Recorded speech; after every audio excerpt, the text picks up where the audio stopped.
take care of all her children. Well, one day a knock came on the door, and this good-looking guy just come back from the Black Hawk War. His name was Milton Kelly. Oh my gosh, he was so handsome in his uniform. He was a little dirty, but he was still handsome. And I brought him in, and we sat down and we got talking. I just immediately fell in love with this young man. So, but guess what?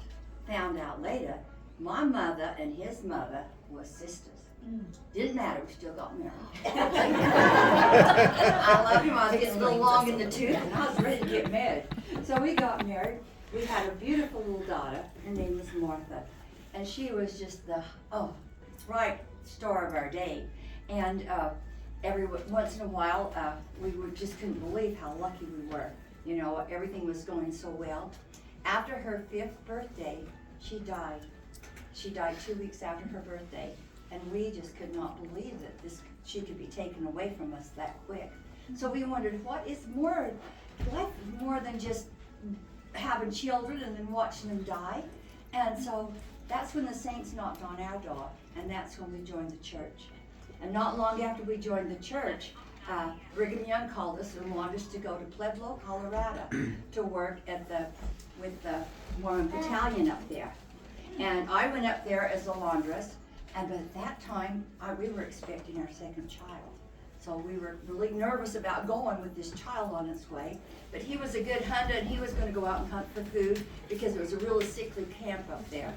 Well, anyway, we got up there in November, and we were just doing what we needed to do.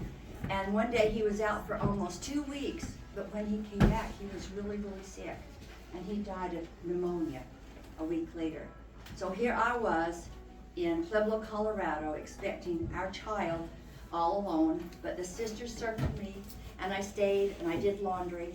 But then in the early spring, well, in January, I had my little Catherine. That's an older picture of her, but she was much prettier than that. You know, when you used to take pictures back then. Hey, wait until you was almost asleep before they But anyway, that's my Catherine. And anyway, so we stayed there till early spring, because I really wanted to go into the Salt Lake Valley. And I wanted to make sure she was old enough to be able to travel. Well, the Adams train come along, and on this Adams train, afterwards, you know, it's hard days. We'd always sit around the campfire and sing and dance and everything. Here I was, this tall, handsome man, about that young man right there, about that side, about that height, come walking in. And I thought, oh my God, I got to get to know who he is. Well, it was Robert Dockery Covington. Oh my gosh, he was so good looking. And of course I started talking to him, and I told him my story, that I was a widower and I had this little child. And then, it's okay, are you okay? Okay. And then he told me about his family. Him and his wife Elizabeth had joined the church, and they had a plantation in Mississippi. And when they joined the church, his father actually disowned him. But he had this plantation, he had lots of slaves on his plantation, and he actually released all of them, gave them freedom. And because they were going to go on into Salt Lake, Elizabeth and Mr. Covington. Now Elizabeth is John's mother, that you're all related to, Elizabeth. And so they were in Nauvoo, and they headed out. And Elizabeth at that time was expecting. Her oldest son was John, he was 6. And Emily Jane, that's Emily Jane back there on the fireplace. She was just 3, and she was expecting a child. And so they were heading, now you guys probably could tell the story better than me, but she was headed across the plains, and she had a really hard pregnancy. But you can imagine how hard it was to travel in a wagon in those hot, dreary days. But anyway, she finally had her little boy before they reached Salt Lake City. And it was a horrible delivery. And she was really sick afterwards. And they named him Robert. I hope none of you were named after him. Robert Laborious. They said, well, they call him Laborious. Come on in. Take a seat right here in front. You just sit right down on the floor. You guys don't need to. Oh, look at him. He said his See, 9 minutes after and exactly 9 minutes after. Well, anyway, so here was Mr. Covington and Elizabeth, and they arrived in the Salt Lake Valley, and she died about 2 weeks after they arrived in Salt Lake. Wow. So Mr. Covington was all alone with John, her great-grandfather, Mary Ellen, and Robert Laborious. And then, but the reason he was on the wagon train is because the Brigham Young had asked him to go down to South Carolina to do a little mission work for a minute. And that's how come he was on the wagon train going back. But when I found out his story, I just thought, well, we've got so much in common. We were also born in 1815, and we were the very same age. So sometimes guys like younger girls, but sometimes it works out too, that they get in the same age. So we got married, and together we had these 4 children. And I don't know if you know this, but Elizabeth is buried under This Is a Place monument. Did you know that? That's your great-great-grandmother is buried there. When they built the monument, they ran across an old graveyard, and they moved those bodies there. So she is buried there. So if you're ever up there, know that you've got somebody right there looking after you. So anyway, I kind of caught his eye too. And by the time we got to Salt Lake, we decided we'd get married. We got married and we moved to Cottonwood. And we lived there in Cottonwood. And oh my gosh, it was so beautiful. It was green, everything was growing. We had beautiful gardens. This one year though, the crickets came and ate everybody's gardens but ours. And for some reason, they didn't eat our gardens. And so Mr. Covington, just to tell you what a wonderful man he was, he shared it with all of the community there. And you know, there were some horrible stories back when this wool crap was going on. I'm sorry, I can bring that up, even though I didn't know about that word wool back there in my day. And we had to put actually a fence around Mr. Covington down there because they wanted to tear him down because they had this horrible story about slavery. Had nothing to do with him. It wasn't his story. We found a letter and proved that it had nothing to do with him. He was known for his generosity and his giving and his hospitality. Well, we lived there for 3 years and in Cottonwood and was raising our family. He was a professor, and Brigham Young called him on a mission. And I said, you just can't go on this mission. I'm expecting a child. We've got 4 children here. How long will you be gone? Oh, it won't be very long. I promise you, it won't be very long. And I says, well, one thing about it, I won't hear thee and thou for a while. He always said thee and thou. You know, some men have these horrible habits of some of them chew, but he said thee and thou. But anyway, so we had to go with what the prophet said, and so he went. And by the time he got back, his little girl that I had while he was gone was 7 years old. So you can imagine what I looked like when he got back. I was a little bit haggard because I had worked so hard trying to keep food on the table and my little kids fed and clothes. I did everything I could. Thank goodness the church helped me along the way. But back then, the men would leave and they'd be gone a long time. But 7 years is a long time to raise Emily Jane, your grandfather John, Robert Laborious, my Catherine, and little Mary Ellen. And so that's how I looked when he came back.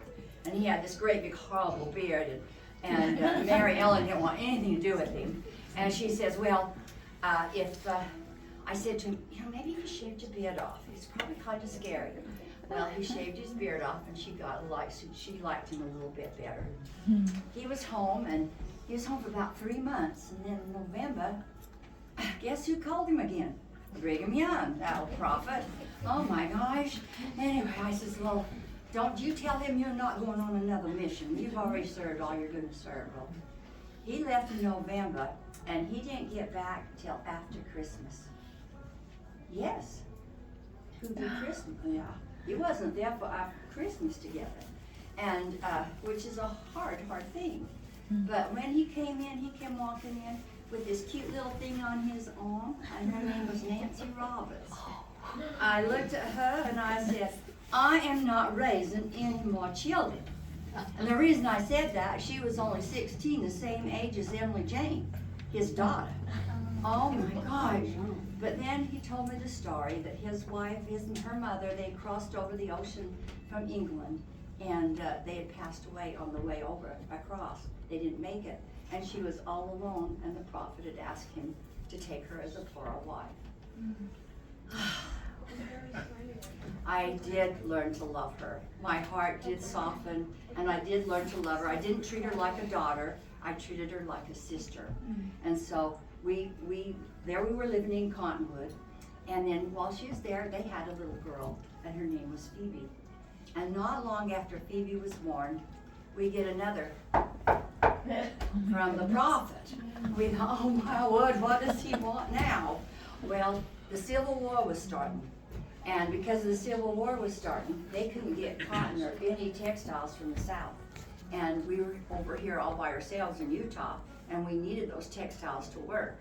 And John D. Lee, who used to live down here on the corner, had found out from a lady, an Anderson lady from Tennessee, had brought some cotton seeds, and they had right where the buckhorn is. You know where the buckhorn is?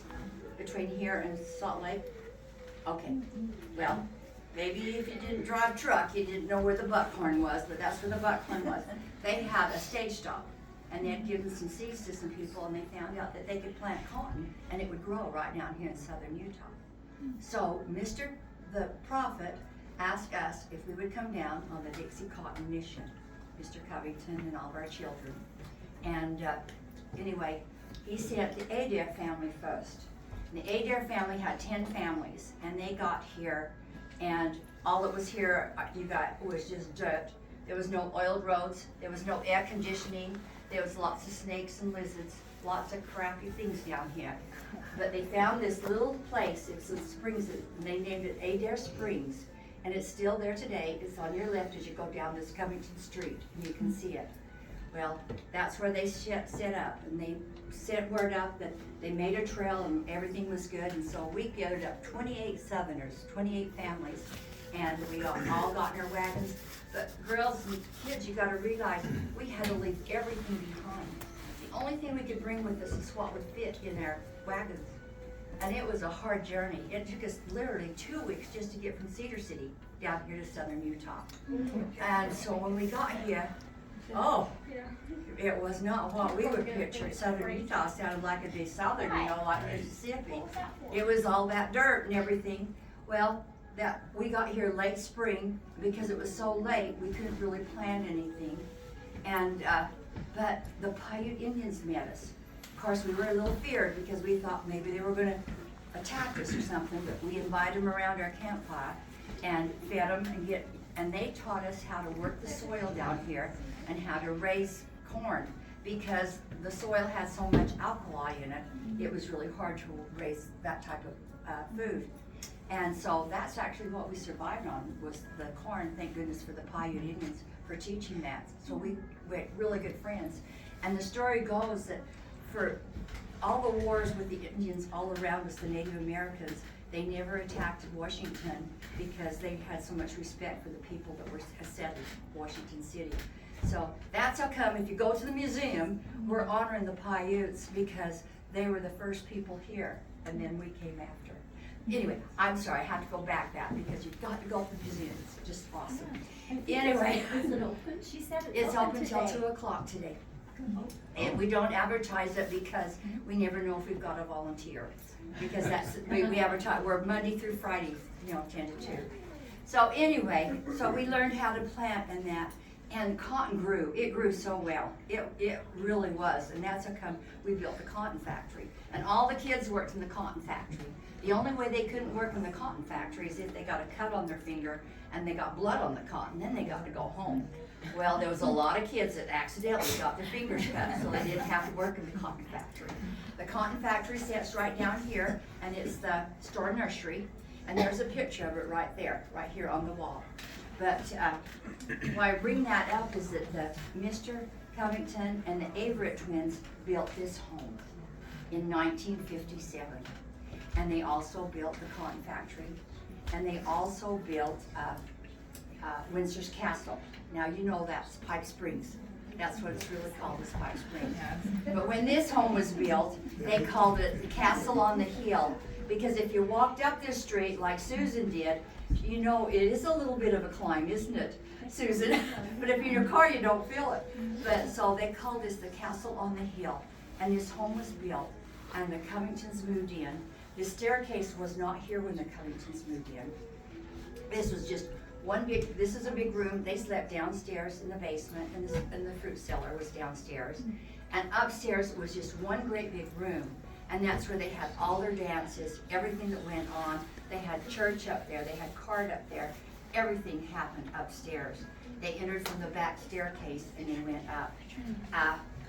And I love to tell the story. I want to take you in that room, but I'm just going to let you all filter in there in just a minute, because there's pictures of Elizabeth, your great-great-grandmother, and myself, and Nancy Roberts, and the people that owned this home years ago, when they are the ones that redid it and put in the staircase in the early 1900s, were the Robinson family. And the daughter lived here till she was 14 years old. And when they moved, when she came back, she was 80. And we had a birthday party for her. It was really fun. And she gave us these drawings. If you can see them on the wall, those are actually drawings of the home that the architect of her father had done when they remodeled the home. So when the Covingtons were living here, that room over there was not here. And it was basically, she said it was a music room, but we had already made it into a dining room. So, but it kind of tells their story.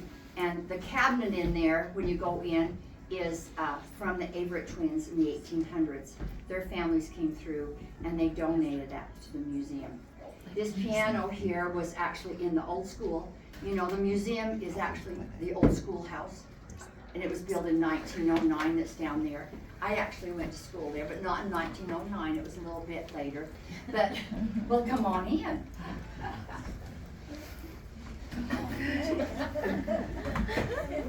What a beautiful family. I can't wait to get you upstairs. It's really going to be a party. Anyway, but I'm not going to let you, I'm just going to let you all just filter and walk through there. And then I'm going to have you meet me upstairs after you wander around in there and look around. And over back in the corner is a statue of Melinda. And the reason it's back there is because when the youth council were here, we raised money for that little statue to honor Melinda, honor the women that sacrificed so much.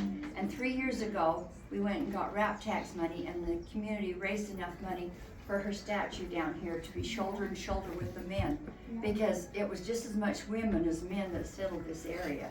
You know, a woman's job is 24 hours a day. A man's, they get up really, really early and they go to bed early after the farm, and then they get back up. A woman never goes to bed, not in those days. I'm sorry, but I think we just need to honor these women once in a while. That picture of there, that's Melinda. That's me when I was in my thinner self. And you know how it is, when the more you eat, the more you grow.